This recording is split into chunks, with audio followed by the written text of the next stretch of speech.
one of the things that can be prevalent is lowballing, and you mentioned that.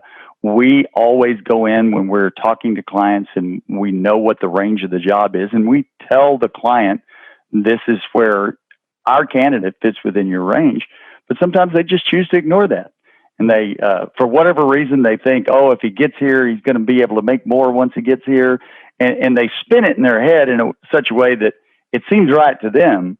But we all know that it doesn't matter what other reasons you might want to go to a company for. You're not typically going to go there if it's a lateral, and especially if it's a step back. It doesn't matter what all the rest of the perks and the benefits look like, right? So lowballing is a real thing, and we've had clients sneak up on us and do that to us in the past when we didn't see it coming. And there's where the issue lies, in the not seeing it coming. And sometimes that does fall back on the recruiter for not really having hard conversations around, hey, we can't let this happen. You know, we're so worried about how the client perceives us that we don't feel like we can get in there and really have those difficult conversations. And it can lead to things like lowballing. You mentioned one other thing, and it really isn't so much the close, but it affects the close. And that's how much time did it take us to get there, right? If a client insists on having 6 or 7 or 8 rounds of interviews, or they even get to their final guy and they still want him to come back 1, 2, 3, 4 times, it gets to be old, right? And candidates feel like, well, you know, do they really see my value? And anytime a candidate starts to feel devalued in the process, then you're kind of walking on that thin ice of them just pulling themselves from the process. Listen, we all have our best interest at heart, right?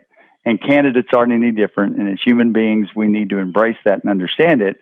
If I feel like as a candidate that I can maybe fudge what I actually made at my last job, you know, and give a little bit higher number, that maybe I'll come in at the number that I really want.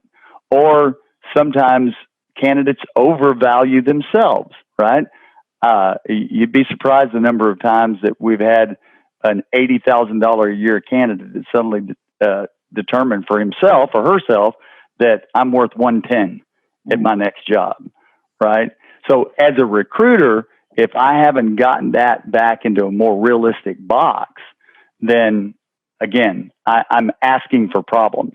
But a lot of that is just not listening, right? Sure. And if I'm listening to what my candidate is telling me, then I could head off a lot of those problems before I ever got to that point, right? But that is probably one of the most real things with candidates. The other thing is knowing what those competing opportunities are. A lot of times we lose out on an offer because we didn't really understand, A, or B, didn't really listen to what the candidate was telling us or not telling us about the other opportunities.